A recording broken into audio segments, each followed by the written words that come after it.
A woman was mocked by her ex-husband during a family dinner. But a phone call changed everything. The envelope arrived on a cloudy Tuesday afternoon, slipped beneath the door of Hannah's modest apartment like a ghost from her past. The embossed gold letters read, "Dylan and Ashley Caldwell cordially invite you," and her hands trembled slightly as she read the rest. It was a formal dinner, hosted at Dylan's newly purchased suburban mansion.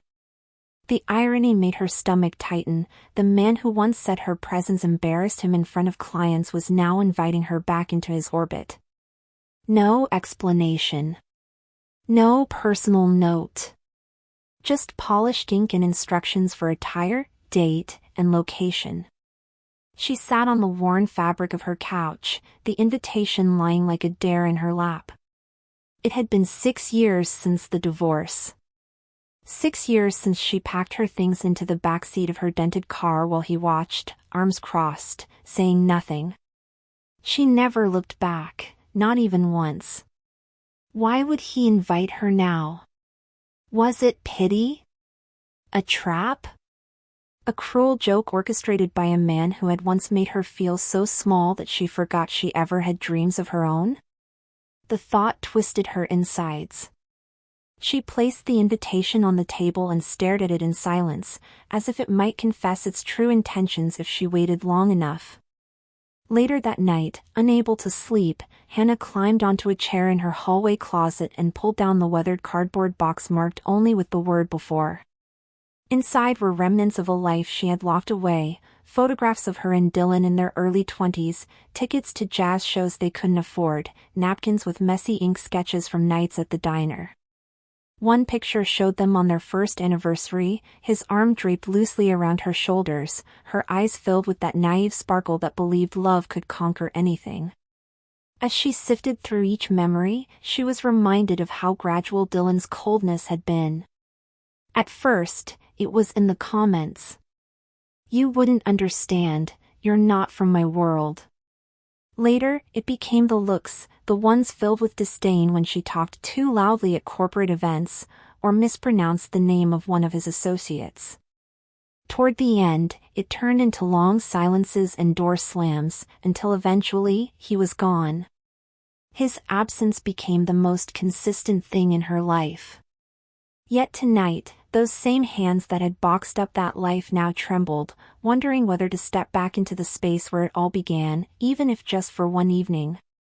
Their marriage had started like most fairy tales, full of promises whispered in cheap apartments and laughter over instant noodles. Hannah was still in culinary school when she met Dylan, who was already climbing the corporate ladder with a law degree and an ego to match. At first, he found her chaotic spirit charming. "You're the spark I didn't know I needed," he had told her once. But over time, that spark became something he tried to extinguish with criticism, control, and silence. He hated that she chose waitressing after graduation instead of pursuing a marketing job at his friend's firm. "You're wasting your life," he told her, more than once, with eyes that didn't bother to hide his shame. The worst moment, the one that still made her ears burn, came during a fundraiser dinner for one of his clients. She had worn a simple black dress and tried her best to engage in the conversations swirling around her, though the jargon flew over her head like foreign birds. That night, in the car on the way home, he snapped. "Don't ever speak about wine pairings again. You embarrassed me in front of people who matter." Her mouth opened, then closed. The Hannah who once debated passionately had disappeared long ago. In her place stood a woman who nodded and stared out the window, measuring her worth by the reflection of her silence in the glass. The day she found the divorce papers, they were sitting on the kitchen counter beside a bottle of red wine and a half-eaten steak Dylan had brought home for himself. She had just finished a double shift and her feet ached, her uniform still stained with black coffee from a rude customer. The man who once cooked her pancakes on Sundays now couldn't be bothered to look up from his phone when she walked in. "It's not working," he said without emotion, as if their marriage were a defective appliance. She didn't cry. Not then. She picked up the papers, read the lines coldly, and said the only thing she could manage, "I know." He moved out within a week, leaving her with a one-bedroom apartment, a leaky bathroom sink, and a heart that pulsed with quiet devastation. The silence in the space became heavier than his insults. She tried to fill it with music, with books, with late-night reruns of shows they once watched together. But none of it worked. The first year after he left, she could barely look at herself in the mirror. Who was this woman who let herself be erased? The Hannah who once wanted to open her own cafe had been buried beneath years of being told she wasn't enough. But something in her had refused to die, something that began to stir in the silence. After Dylan left, she threw herself into her work. The diner became her refuge. Each morning, she opened the doors before sunrise, cleaned tables with deliberate care, and welcomed regulars by name. She memorized every order, every allergy, every preferred booth. People called her the heartbeat of Maple and Maine. Yet even with all that, the whispers from coworkers lingered, quiet snickers about the woman who had been married to a rising attorney and now scraped syrup off laminated menus. What happened to her? One server asked another, not knowing Hannah could hear. Didn't she used to be someone? But Hannah learned to wear her invisibility like armor. Let them talk. Let them wonder. They didn't see the late nights she spent reading books on small business, the way she saved every spare dollar in a shoebox under her bed, or the journal she kept filled with menu ideas and cafe layouts. She wasn't ready yet, but she was building something. Quietly. Slowly. Every shift behind the counter, every scraped plate, every insult from those who thought she was beneath them, all of it was fuel. She didn't know it yet, but every step forward would become the very foundation of a comeback that no one, especially Dylan, would see coming. One rainy Thursday afternoon, a woman sat alone in the far corner booth of the diner. She was older, well-dressed in a way that felt elegant without trying too hard. Hannah noticed her because, unlike most customers, she didn't fidget with a phone or a menu.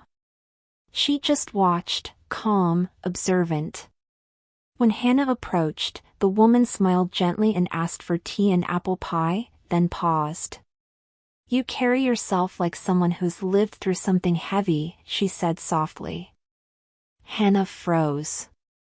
Most people never saw her that clearly. Over the next week, the woman came back 3 times. Her name was Evelyn. She was quiet, respectful, always tipping more than necessary, and she never asked invasive questions.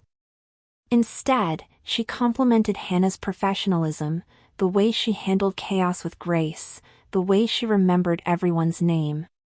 "You don't belong behind that counter forever," she said once, laying down her spoon. "Would you consider something different?" Hannah blinked, unsure how to answer. No one had offered her anything in a long time, not even the dignity of believing she could want more. When Evelyn finally explained what she meant, it was over black coffee and the remnants of another pie. "I run a small consulting firm," she said. "We're expanding. I could use someone who actually listens, who knows how to read people, who isn't afraid of pressure." Hannah blinked, surprised. "But I don't have any corporate experience," she replied quickly. Evelyn smiled, as if she'd been expecting that answer. "Neither did I when I started. But you have intuition. You know how to solve problems when chaos hits. That's what I need." Hannah hesitated. The offer sounded surreal, like something that belonged to another life, someone else's life.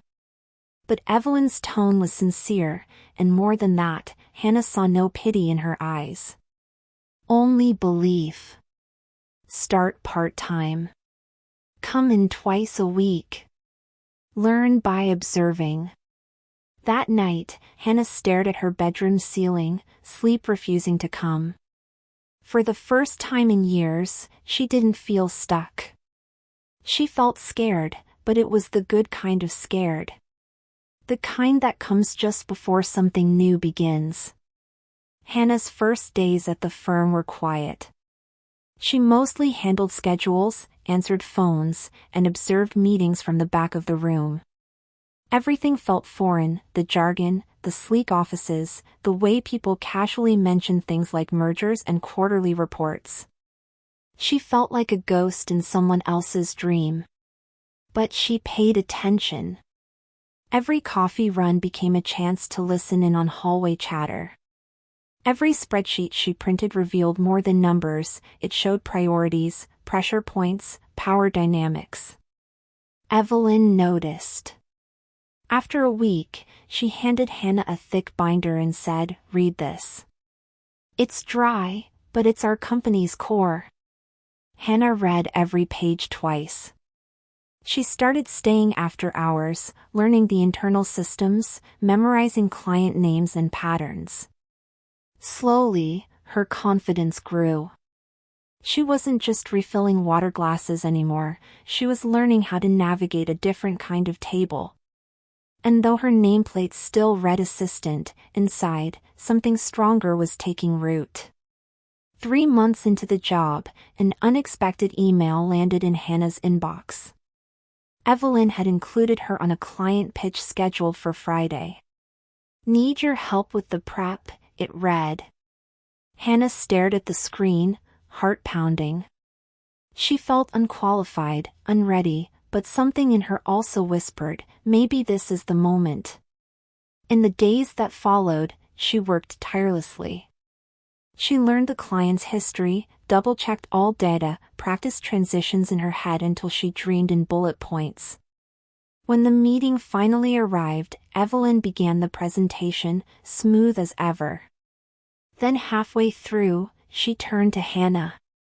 "Tell them about the competitor analysis you compiled." Hannah stood, palms sweating, voice trembling for the first few seconds. But then something shifted. She found her rhythm.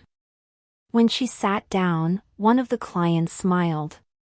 "That was the clearest explanation I've heard all month."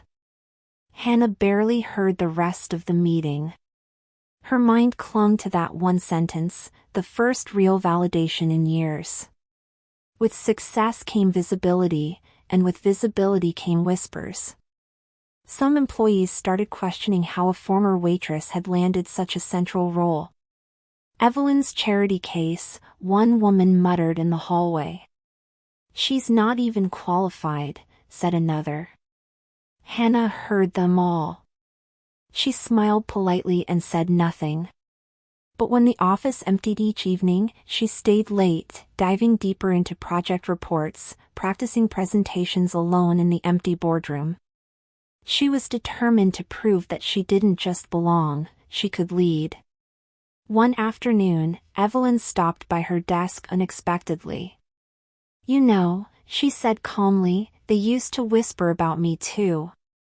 Said I was too soft, too inexperienced. It stopped when they realized I was always 5 steps ahead." She looked Hannah straight in the eyes. "Don't let the noise distract you. Keep building." That night, Hannah walked home in the rain without an umbrella. But for the first time in a long time, she didn't feel wet or cold. She felt strong. She was beginning to remember who she had always been even before Dylan tried to convince her otherwise. When Evelyn called Hannah into her office one Thursday morning, she assumed it was about a scheduling issue. But instead, Evelyn slid a new contract across the table. "You're now officially our new project manager," she said. The title felt surreal in Hannah's hands. She smiled, thanked Evelyn, and kept it together until she got home. There, in the dim light of her tiny kitchen, the panic set in. Her chest tightened. The old voice returned, "You're not good enough. You don't belong." The next morning, she forced herself out of bed, dressed, and went to the office. Her hands trembled as she logged into the new system. A team of 6 now reported directly to her, and their eyes held expectation. The pressure was suffocating, but instead of letting it crush her, she took a deep breath and leaned on what she knew: grace under fire. Just like at the diner. Chaos didn't scare her. She'd just never worn heels while walking through it before. On the day of her first team meeting, Hannah arrived early, arranging materials with care. The room was silent except for the hum of the projector. When the team filed in, she could feel their hesitation. One of them, a sharp analyst named Jordan, seemed particularly unimpressed. He whispered something to the colleague beside him. Hannah noticed. She stood, steadied herself, and said, "I know some of you wonder why I'm here. I used to serve pancakes and coffee. But I also know how to manage pressure, how to listen, how to deliver." There was a long silence. Then, she added, "Experience doesn't always come with titles. Sometimes it comes with pain. I didn't climb the usual ladder, I built a new one." That changed the air. Jordan raised an eyebrow, then slowly nodded. No one interrupted her again. That meeting marked a shift. Not just for them, but for her. For the first time, Hannah wasn't just proving herself to others. She was finally convincing herself too. 2 months later, Evelyn approached Hannah with an urgent folder in hand. "A major client specifically asked for you.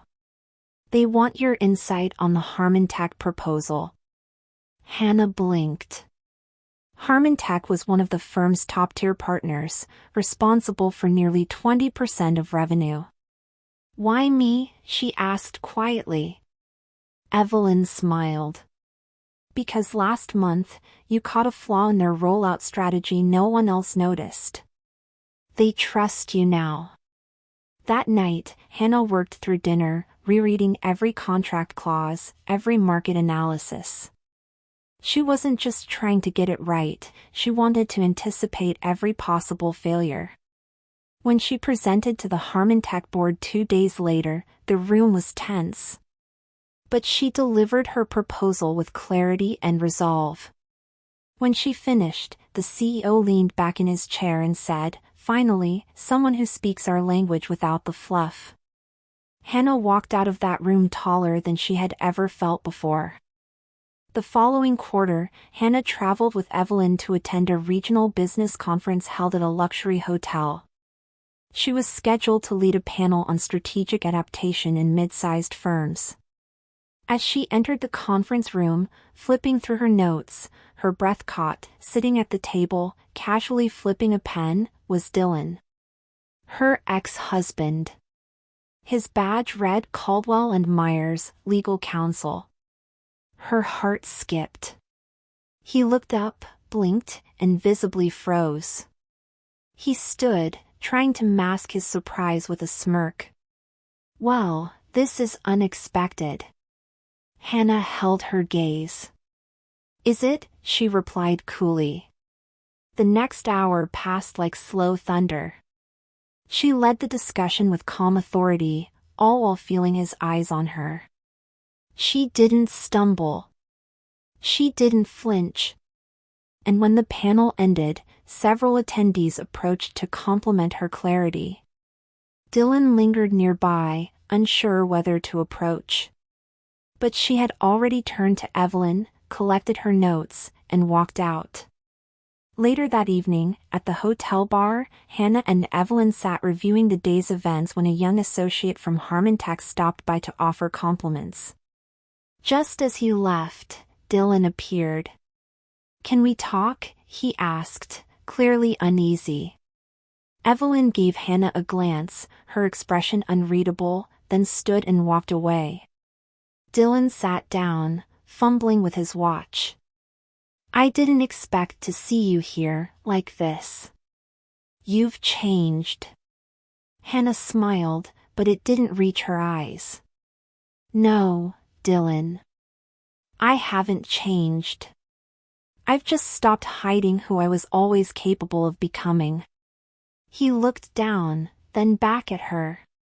You were never this polished before.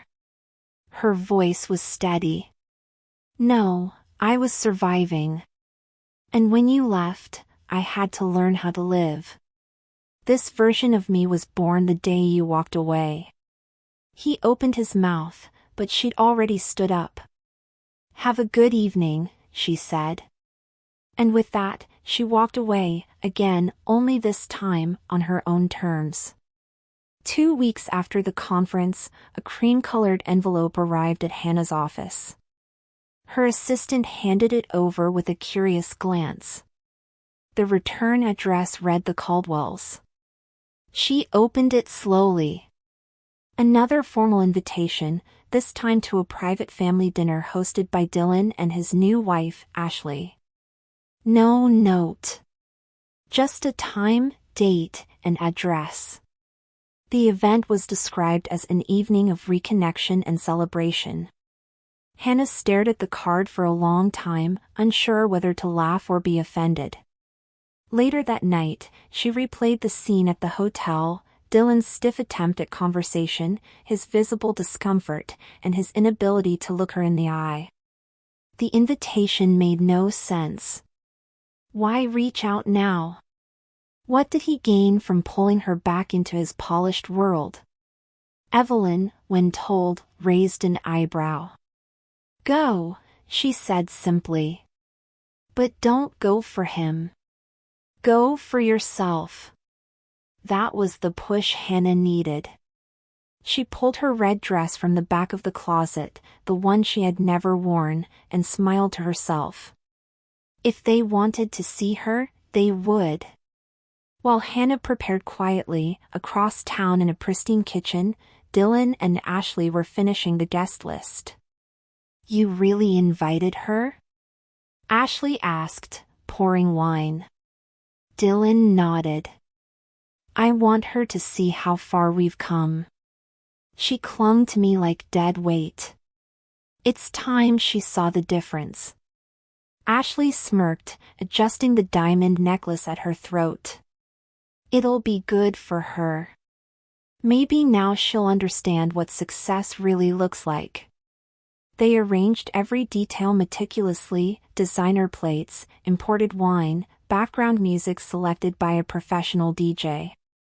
Let's show her what elegance actually feels like, Ashley added. They believed they were preparing a performance Hannah couldn't possibly match. What they didn't know was that she was walking into that room not to be measured by their world, but to reveal how much she had already outgrown it. The night of the dinner, Hannah arrived precisely on time. She stepped out of the black car Evelyn insisted she take and walked up the stone path to the massive front door. Her red dress, sleek, timeless, caught the light as she moved. When Ashley opened the door, her smile faltered for a second. You look different, she said. Thank you, Hannah replied, with a calm smile. Inside, soft jazz played, and glasses clinked. Dylan approached, his expression unreadable.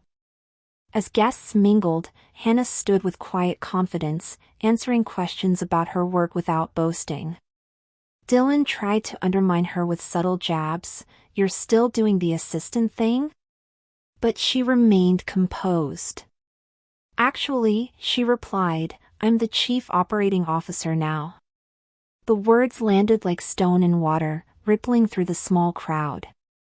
Dylan blinked, clearly not expecting that. Ashley tightened her grip on her wine glass. The room grew tense. But Hannah just sipped her drink, unbothered. Later, during dinner, Dylan stood to make a toast. To progress, he said, raising his glass.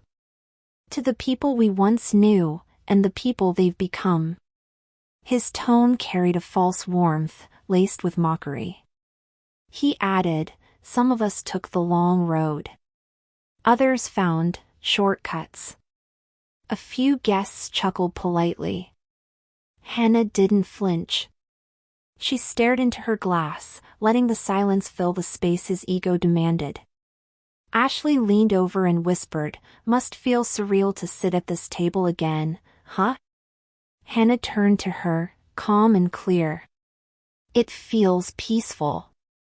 Because I know I don't need to prove anything to anyone here." Just then, Evelyn entered, fashionably late, and heads turned. "So sorry," she said smoothly. "Traffic. I never miss a good performance."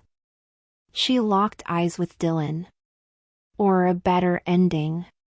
The room went quiet. Ashley, not recognizing Evelyn, leaned over and whispered, "Who is she?" Hannah replied, "My boss. CEO of Anderson Strategic." Ashley's eyes widened. "Wait. Anderson? That's the firm managing Dylan's client deal, right?" Hannah nodded slowly. "Yes. And I signed off on the final terms." The blood drained from Dylan's face. Suddenly, all the grandeur of the evening shrank beneath the weight of reality. Guests began exchanging glances, some whispering, others watching in silence. Evelyn, now seated beside Hannah, smiled gently. "Your COO is doing a fantastic job, by the way. Sharp eye for contracts. Saved us millions last quarter." The words landed like thunder. Dylan tried to smile, but his lips twitched. Ashley stared at her plate, visibly shaken. Hannah, composed as ever, took a sip of her water and whispered, just loud enough for Dylan to hear, "Funny how tables turn, isn't it?" The weight of Evelyn's words echoed through the dining room like a dropped glass on marble.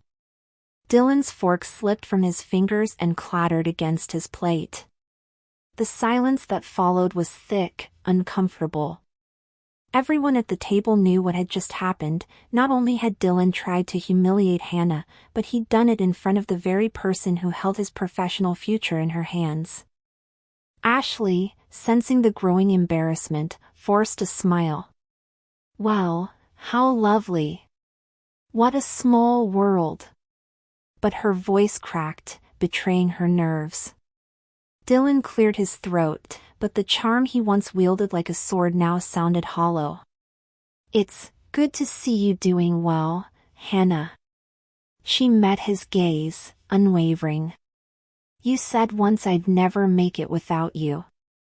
Turns out I was only just beginning." He looked away, exposed and powerless. With every course that followed, the energy at the table shifted. Guests stopped talking to Dylan and began asking Hannah about her work, her story, how she got where she was. She answered humbly, offering insights, not revenge. But the power dynamic had fully reversed. Dylan, once the star, now sat like a dimmed chandelier, still hanging, but unnoticed. Evelyn smiled as she observed the scene. "Funny," she said aloud, "how often people underestimate the ones who build themselves from the ground up. That kind of strength never fades, it multiplies." Ashley excused herself shortly after, muttering something about a phone call. Dylan sat stiffly, unable to regain the crowd, watching as the woman he discarded became the center of every meaningful conversation in the room. When dessert was served, Evelyn stood to say a few words. "I've worked with many professionals, but very few have the clarity, resilience, and integrity that Hannah brings to the table. She's more than a COO, she's proof that setbacks don't define you. How you rise does." The applause that followed was sincere, unforced. Hannah thanked her softly and stood, her hands steady, her voice clear. "I didn't come here tonight for revenge," she said. I came to remind myself that the version of me who once sat silent at this table no longer exists. That woman was afraid. She's gone now. I'm not angry, I'm free. Her words didn't sting. They illuminated. And with that, she stepped back into her seat, having reclaimed something deeper than respect, her own voice. After coffee was served, Hannah rose, gathered her clutch, and turned to Evelyn. "Shall we?" Evelyn nodded, standing as well. They thanked the staff, said polite goodbyes, and began to head out. Dylan stood, his voice quiet. "Wait," he said, reaching slightly toward her. Hannah stopped, turned. "What is it?" she asked, not cold, just finished. "Do you think we could talk sometime? Privately?" She smiled, the kind of smile that holds both memory and mercy. "There's nothing left to say, Dylan. You made your choices. And now, so have I." Then she turned and walked out the door into the evening air.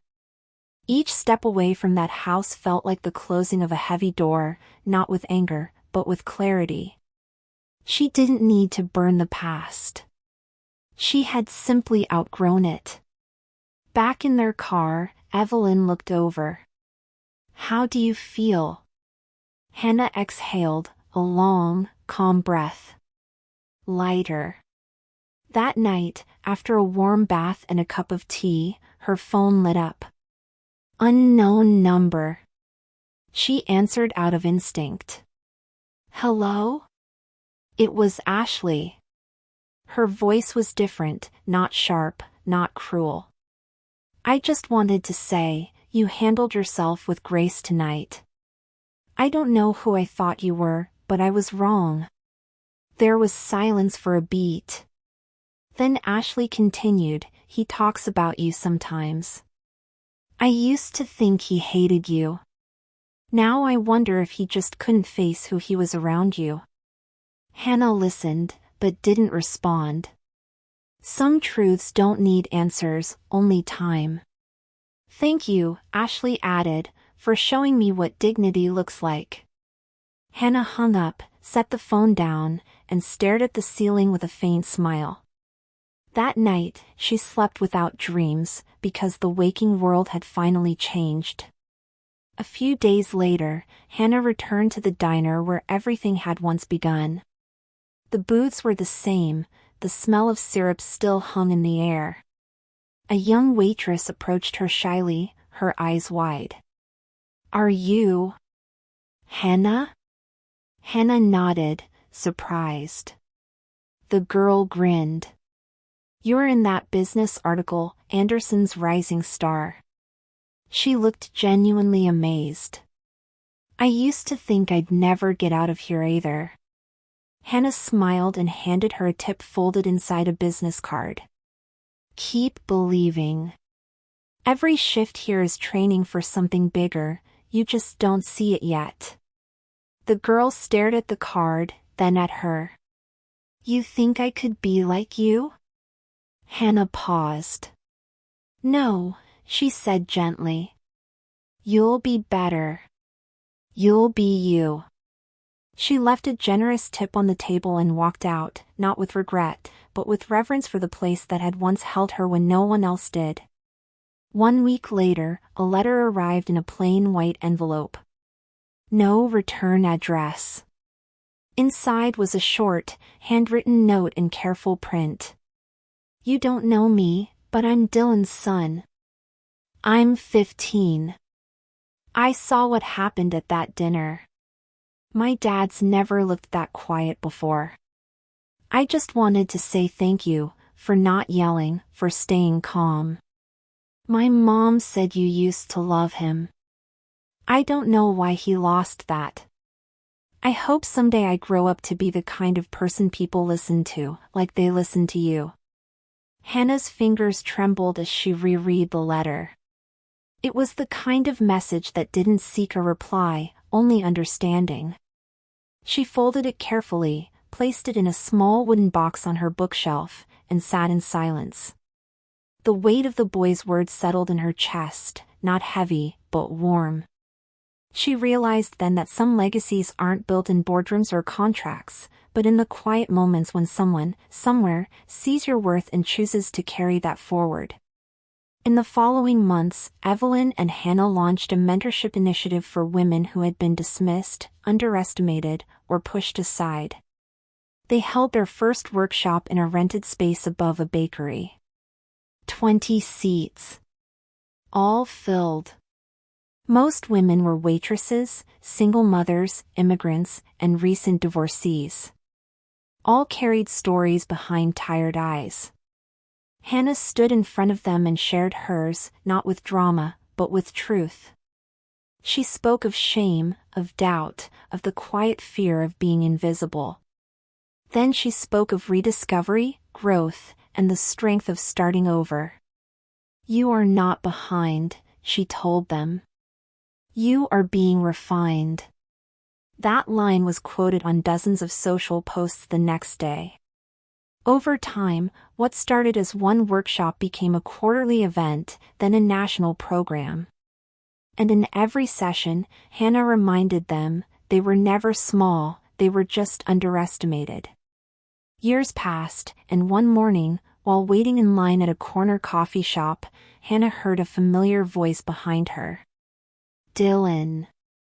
He looked older, tired in a way that came from within. He offered a small, uncertain smile. "Hannah," he said. She turned, her expression neutral. "Hi." They exchanged a few polite words, weather, work, life. Then he grew quiet and finally asked, "Do you hate me?"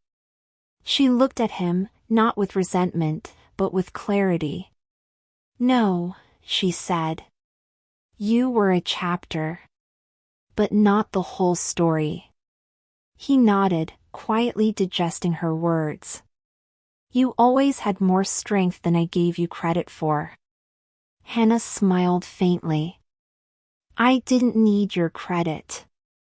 I just needed to stop asking for it." With that, her name was called, and she picked up her coffee, walking out of the shop without looking back. At a company-wide event held at a grand hotel ballroom, Hannah was introduced as the keynote speaker. The room filled with professionals, mentors, and men's, people she once admired from afar, and others who now looked up to her. She stepped to the stage, her voice steady, her presence commanding, yet warm. "We often believe the world defines us by our lowest moment," she began. "But I learned that power is not taken, it's reclaimed." She shared lessons not from textbooks, but from living, humility, persistence, grace under fire. When she finished, the applause didn't stop. As she stepped off the stage, one woman from the audience stood and said aloud, "You didn't just survive. You changed the room." Hannah smiled deeply, her heart full. For years, she'd served others from the side of the table. Now, she sat at the head, not because she demanded it, but because she had earned every step that led her there.